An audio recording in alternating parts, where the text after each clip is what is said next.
So the next speaker that I would like to invite is Mr. András ZWICKL.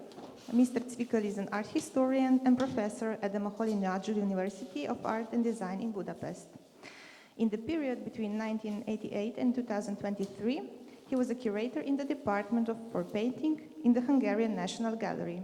His main topic of interest are avant-garde movements in Hungary in the period between 1880 and 1940. He prepared for us a lecture on realisms in Hungary, from neoclassicism to new objectivity. Please.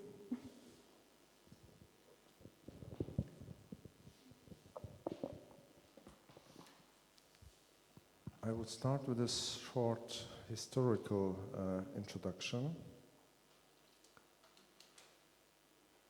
The First World War was a major turning point for Hungary, which lost the war. After the revolutions and the months of Soviet Republic, artists had to find their place in a politically fragmented and impoverished country that had shrunk by 2/3 following the Versailles peace treaties. In addition to the consequences of the war and the catastrophic economic situation, the art scene was also affected by other losses. After the fall of the Soviet Republic, the majority of progressive artists emigrated abroad. Hungary was largely isolated in the new political situation, so that the latest artistic developments reached the artists remaining in Hungary more slowly. Traveling abroad became more difficult than before, and the importance of local traditions increased. The generation of István Szőnyi was born in the 1890s. Shortly after they began their studies at the Academy of Fine Arts, the First World War broke out, and they were immediately conscripted into the army. Only 4 years later, after the end of the war, they were able to continue their studies and start their careers. One of the most characteristic tendencies of the first half of the 20s in Hungary was the painting of István Szőnyi and his colleagues. In addition to Szőnyi, Vilmos Abanovák, Erzsébet Korb, and Károly Patkó were the most important figures of this group. The so-called Szőnyi Circle, but many young artists around this time worked in a similar style. One of the typical genres of their paintings was the portrait, such as the self-portraits in theatrical postures, dressed in costumes reminiscent of old times. The war experiences of artists returning from the front appeared mainly in the paintings of the older generation. We don't find this at the young painters, Szőnyi and his companions, unlike the German artists, for example, turned away from contemporary reality and created an ideal world in their paintings that evokes the past. The most common theme in their paintings are nude compositions in a timeless Arcadian landscape, which are interpreted mythologically, biblically, or even symbolically. Szőnyi and his followers, although they all came from Budapest, turned their backs onto the city and sought the source of inspiration in the countryside. While they were still students, they visited the artist colony of Nagybánya, which is considered the cradle of modern Hungarian art.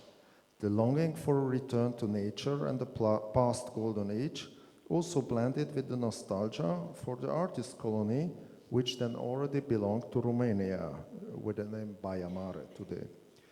In 1925, Szőnyi was already living in Zebegén, a small village on the Danube. Abanovák and Patkó painted together in a settlement near Nagybánya. They gradually turned to everyday life, but their paintings with an idyllic atmosphere did not yet depict contemporary reality. In their style, they returned to the plein air traditions of painting associated with the Nagybánya artist colony. We will meet these three artists and works a little bit later too. Only a few progressive artists of the older generation remained in Hungary. These artists, working in different styles, also joined forces with young artists, and in 1925 1994, founded a new organization, the KUD. It's the abbreviation of New Association of Artists, and it means in Hungarian fountain. Incidentally, Szönyi and Abanovák also took part in the group's first exhibition. One of the leading figures of the society was János Vasari, who belonged to the old generation and was one of the few professors at the Academy of Fine Arts in Budapest who represented and taught modern painting, which led to his forced early retirement in 1932. The ambivalence characteristic of the era is clearly recognizable in his paintings. On the one hand, Hungary, which retained feudal outward appearances on the left edge of the painting below, on the left, you can see Governor Miklós Horthy on horseback. On the other hand, his paintings depicted the experiences of the modern city. He had gathered abroad. Vasari regularly visited Paris. Among Vasari's pupils were several women painters who regularly appeared in exhibitions in the 20s. And the exhibitions of the KUD, the fountain, this group. They formed a group, and their collaboration bore fruit in 1931 when they organized their first joint exhibition. After an initial expressionist period, the art of most of these women painters turned towards new realist tendencies. They painted numerous portraits and self-portraits, but unlike the artists of the Szönyi circle, their clothing and hairstyles are modern, and they present themselves as emancipated artists in their studio. Nudes also appear frequently in the paintings of these artists, but they are contemporary figures, not arranged into classicist compositions reminiscent of old art. The two pictures again show two poles. One shows gypsy models, a common motif in Hungarian painting. The other shows metropolitan models from Paris, the quintessence of the modern ideal of female beauty. Incidentally, the name of the group, the New Eight, is also revealing. It refers to the progressive all-male artist group, D8, founded in 1909 and active until the First World War. In the art of the New Eight, metropolitan life and its dark sides are prominently present. In their still lives, female figures and everyday scenes, the poverty, misery, and vulnerability of the years following the economic crisis emerge. This selection of paintings also shows the stylistic diversity of the group's art. At the end of the 20s, the international isolation of Hungarian culture and the lack of modern state representation made it clear that cultural policy, which operated with the Hungarian ideology of cultural superiority against neighboring states, had to be renewed. In 1928, the Hungarian State Scholarship in Rome was launched, which enabled selected artists to spend 1 to 2 years at the Collegium Hungaricum in Rome. With the stay in Italy, cultural policy wanted to lay the foundation for a new, modern, official art. The director of the Collegium was Tibor Gerevics, an art historian with a focus on Italy, who had also been involved in contemporary art since the early 20s. He was the curator of the Hungarian pavilion at the Venice Biennale, and he believed that Italian art could serve as a model for young Hungarian artists. Among the first scholarship holders were 3 important representatives of the neoclassicism of the 20s, Szönyi, Abanovák, and Patko. And now I will show some paintings that you can see on these interior photos. For Abba Novak, the Rome scholarship proved to be a turning point. He was influenced not so much by the contemporary Italian art, but by everyday life and the atmosphere of his new surroundings. On the other hand, among the historical styles, he was more impressed by archaic early Christian art or Sicilian mosaics. We will see Abba Novak once more, and we will see him on the last slides of my presentation. Paul Monart's earlier paintings were influenced by Art Deco, and the scholarship years brought a thematic change in his art. In addition to Italian landscapes, he mainly painted pictures with religious themes. Stylistically, his paintings were characterized by the simplified landscapes and architectural backgrounds inspired by the Trecento and Quattrocento painting. These kind of schematized human figures appeared in the paintings of other Hungarian artists in Rome too. The painting with the title Madonna had a given name from the contemporary art critics, Madonna in sweater, because of this modern clothing. Among the Rome scholarship holders were also members of the younger generation, artists born at the beginning of the 20th century. They were influenced by the new Italian painting, especially by the Novecento Italiano movement. Jenő Medvedsky's portraits are also set against the theater's set-like background and exude the atmosphere of classical art. His contemporary art scenes, such as the sisters depicting his wife and her sister, radiate a kind of Renaissance harmony. Béla Contuli was also influenced by the classicist trends of contemporary Italian art, for example by artists like Felice Carsorati, Ubaldo Oppi. The cool and hard-formed figures of Contuli's paintings are also related to the alienating character of new objectivity. The themes of his paintings are twofold.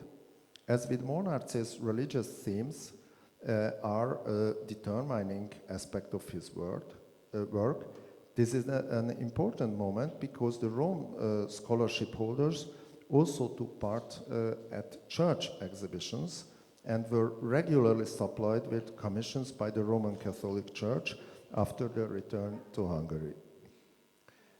In Hungarian art history, the term neoclassicism was used by critics and art historians from the 1930s onwards to refer to the art of the so-called School of Rome, so these Rome scholarship holders. And in modern Hungarian painting, metropolitan themes and depictions of contemporary life are not common, usually appearing in paintings in connection with cities abroad. This is also the case with Rome. The protagonists of the paintings are the city and its inhabitants, for example, modern emancipated women. Such scenes and figures were not often depicted in Hungarian art. In addition to Rome, there were, of course, Paris and Berlin, the two great metropolises that epitomized modern life. But in the 1920s, Gorica in Czechoslovakia played also an important role as a city, which also meant a freer atmosphere for Hungarian artists. Many Hungarian painters came here, including Sándor Bortnyik, who painted the portrait of Josef Polák, the formative director of the city's museum. The fictitious background and the round body of the metal jug also appear in the paintings of the Rome scholarship holders, like in the painting Sisters from Medvedsky. Jenő Gábor captured his impressions of France in several paintings. He lived in Hungary, but visited France in the second half of the 20s. In his painting Boulevard, he presents a kind of social cross-section of the big city. And György Kákai Szabó was originally a scholarship holder in Rome, but then went to Berlin on another scholarship in 1932 as the facade of the Neues Museum in the background of his self-portrait testifies. Jenő Gábor painted in the early 20s in the style of neoclassicism and later he turned to new objectivity. He was a member of the artist circle in the southern Hungarian city Pécs.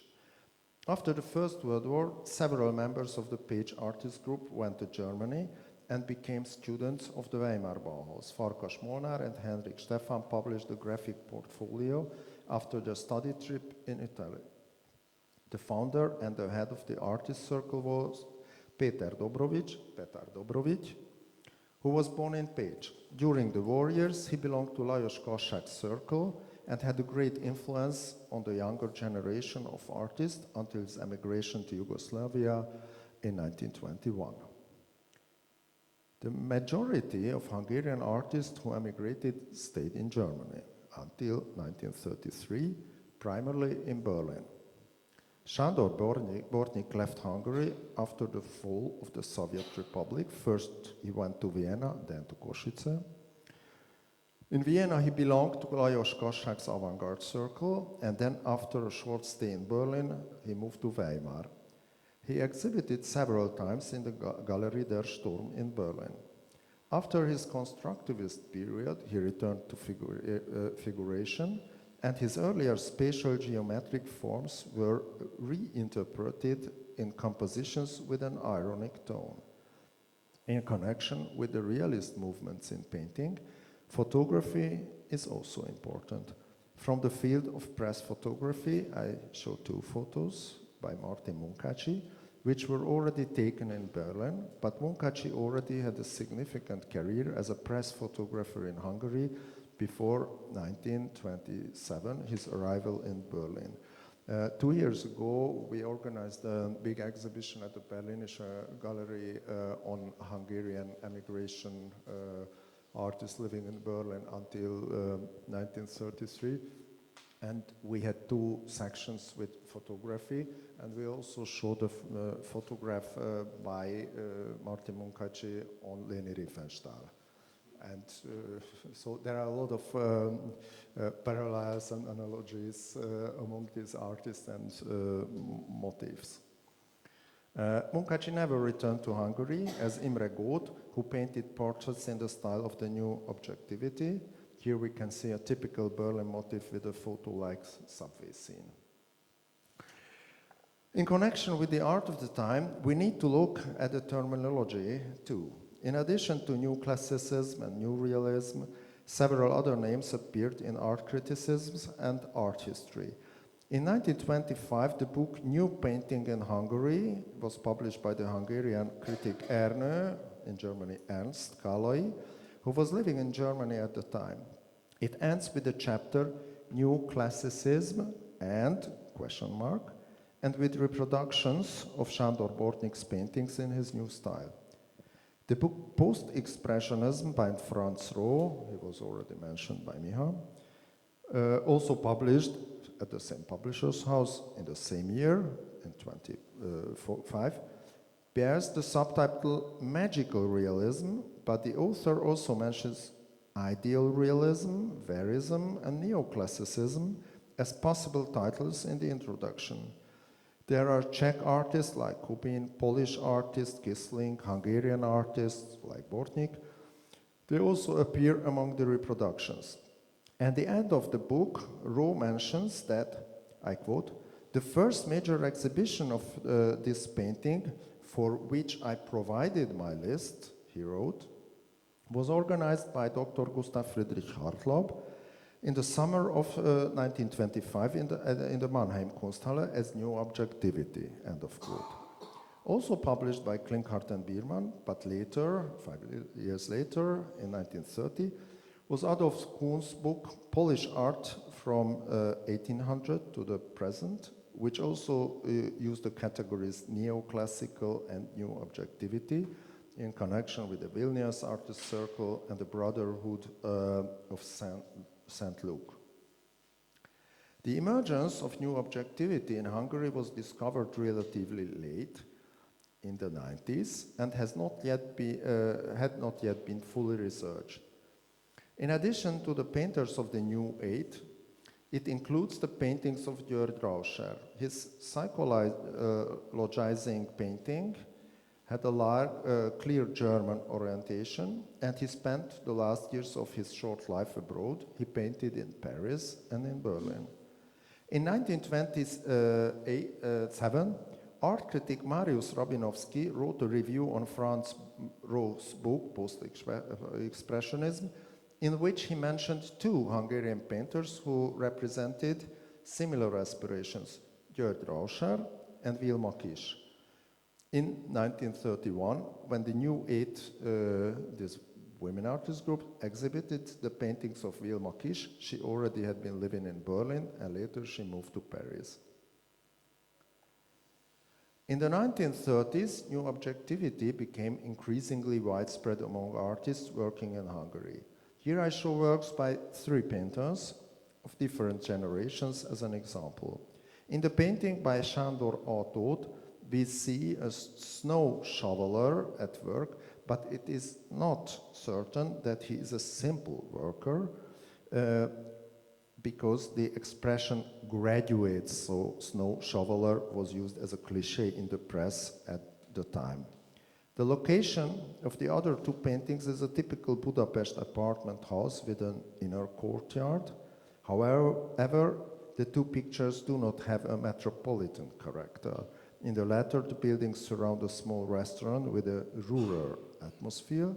In the other painting, the situation stylized as biblical appears in front of an already seen stage-like background. After the Versailles Peace Treaties, several new artist colonies were founded in Hungary to replace the lost colony of Nagybánya. And young artists, some still students, took part in them. Following the spirit of Nagybánya, some of István Szönyé's followers, including Ernő Jeges and Lajos Pándi, founded an artist colony in Szentendre on the Danube near Budapest in 1928. The nude painting by Lajos Pándi looks familiar. It can be placed alongside the contemporary nude compositions of Tibor Durai and a number of Italian painters, respectively.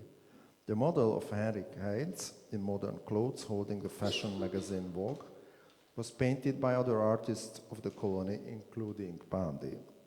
Ernő Jeges depicted a group of artists of the Szentendre colony posing romantically with a female nude figure in front of a landscape background. In the following years, several members of the Szentendre colony, including Jeges and Heinz, received a one-year scholarship in Rome. And let's go back to the 20s and the artists in emigration. Lajos Kassák returned to Hungary from his emigration in Vienna in 1926 and stopped publishing the internationally renowned magazine Ma Today. Petar Dobrovic belonged also to this circle originally. In 1928, he founded a new magazine and abandoned the avant-garde program in order to adapt to the changed situation. The target audience of Munka work were workers, and social problems were the focus of his program. Kassák also invited the youngest generation of artists, some of whom were pupils of János Vasari at the Academy of Fine Arts in Budapest. The designation of the magazine was Art and Society Report, and its visual language was also determined by the need to be accessible and comprehensible to a wide audience. For the program of Munka, photography, including society photography, was the adequate form of modern visual communication. In 1932, a photo book entitled From Our Life was published with the pictures of the collaborators of Munka, but beyond that, many young photographers, including several women photographers, documented the themes of work, poverty, and political oppression. In the 1930s, both photographs are exhibited in Kostányi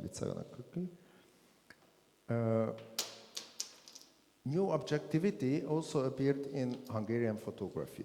By this time, József Pécsy's art shifted from the pre-war pictorialism towards new vision, already mentioned by Miha. In addition to his modernist advertisements, he photographed nudes and portraits in carefully staged and lit studio environments. He also often made photographs of himself, and this self-portrait shows with him an indispensable cactus of new objectivity still lives. Imre Kinszky took photographs of the big city, the streets and buildings of Budapest, and in his virtuoso compositions, he often used a pronounced top or bottom view. József Péchy's still life photographs can be compared with the painting of the period. The 3-volume yearbook of the popular tabloid newspaper The Evening, az Est, with its tea set and plated milk bread, embodies the bourgeois wealth. By the way, the cover of the first volume is designed by Pál Molnár C., the Rome Scholarship holder painter. Gyula Derkovics' painting also reflects the new vision of contemporary photography. His still life depicts a wealthy art collector through his personal objects.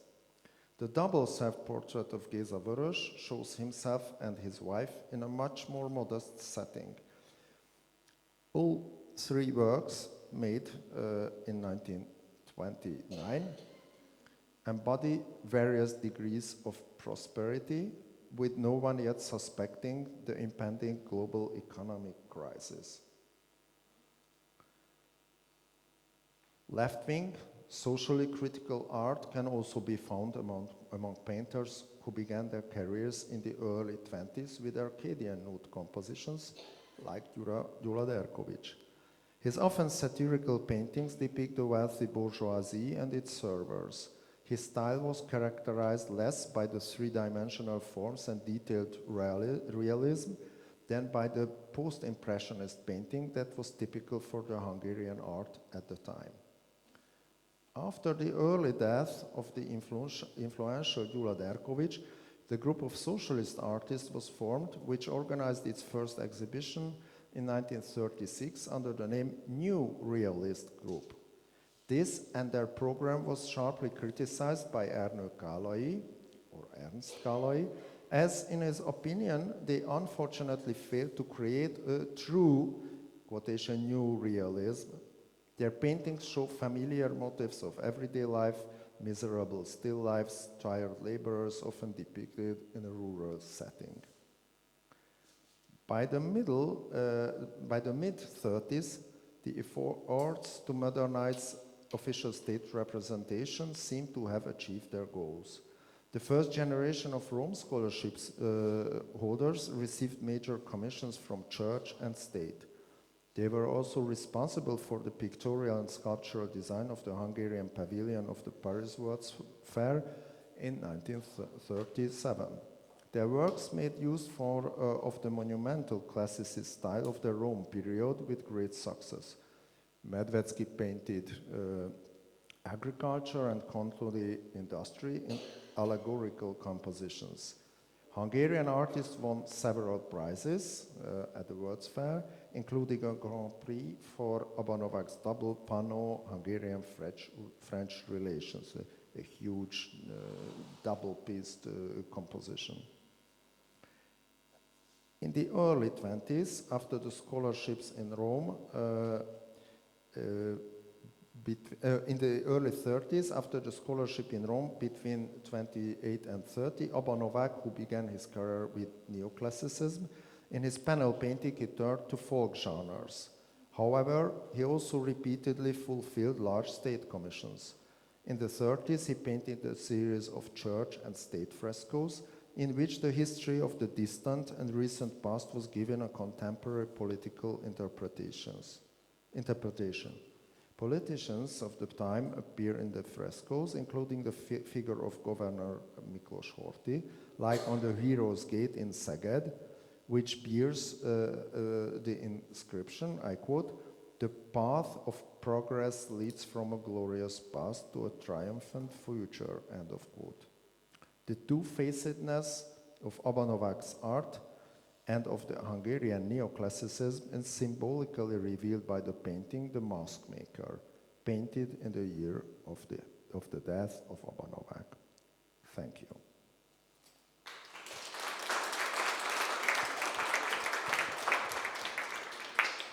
Thank you very much for a very interesting lecture.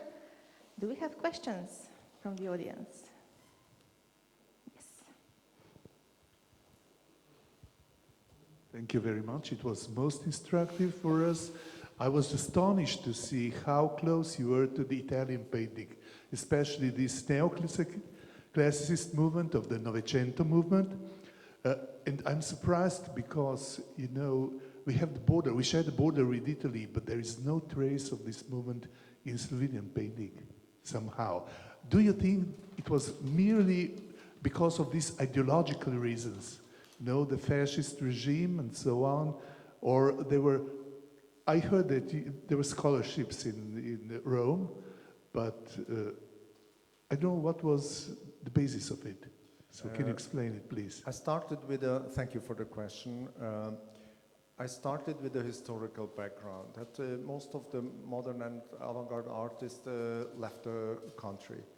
And concerning the official cultural policy, there was no way to develop an orientation to France because of the Paris peace treaties. Modern art. Germany, it was Berlin, communist Bauhaus, and full of Hungarian avant-garde artists. And as I mentioned, Tibor Gerevich, who was an influential university professor and also involved in contemporary art, clearly defined this kind of Italian orientation. He had personal contact to Mussolini, he had the best connection to futurist artists in the 20s. He traveled very often to Italy. So it was very clear, this is our decision. We will send our artists to Italy. Figurativity, classicism, ideologically also bestly fit to our goals. So I think this is the explanation for it.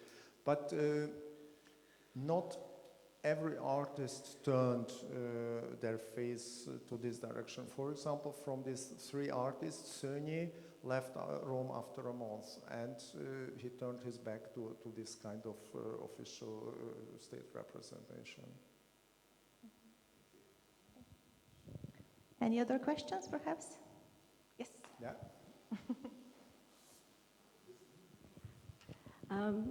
Thank you for the lecture. It was really inspiring. I just have a remark, maybe, or a question.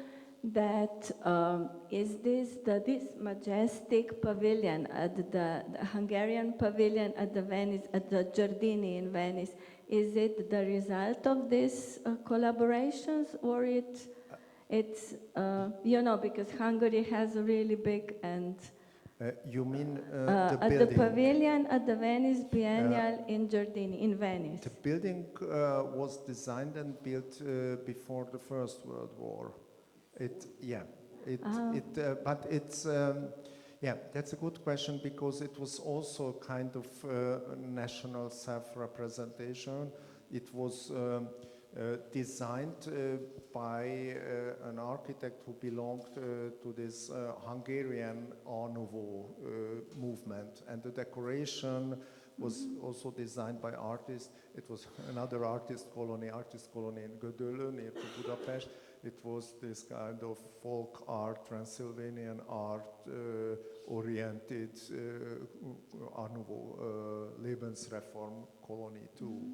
So it's another chapter of I had some similar, I saw some, maybe, I was just imagining, but I thought some similarities with the one in Paris, you know, with this central place or something. The problem with this pavilion is that it was not completely destroyed, but damaged during the later decades. And the condition of today is a little bit different to the original state of this pavilion. Okay, thank you. Thank you. And actually, I would have another question for you. regarding the female artists in Hungary at that time. We heard that they were part of the New 8 group, right? So I would just like to ask you about how were they critiqued, how were they accepted by their male colleagues? Because yesterday we heard by Ms. Daria Lujevic about Women's Art Club in Zagreb and how they were not really treated as equal artists by their male counterparts. Yeah. So it's a good question again. So the problem is that they will not received anyhow. So there is a young colleague of mine. She discovered these women artists in the middle of the 90s. So almost nobody knew about them until this time. And I worked for 35 years in the Hungarian National Gallery. Until now, there are some of them who are not represented in our collection.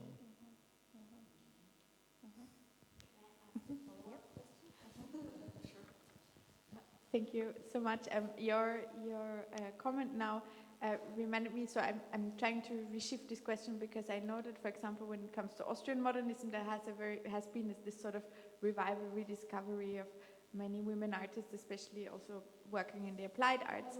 But the main argument around this is that actually at the time they had quite a strong presence, even though they were criticized. I think it's more a historiographical problem, that in the 1920s and 30s they actually had a much bigger status, and then as an effect of Austrofascism and National Socialism, they were erased, so that it's actually a later process, and now we sort of have to recover something that had already been there. So could that be somehow related as well? I'm not sure. You're right. So there, I wrote my PhD thesis dissertation at the end of the 90s on Hungarian neoclassicism.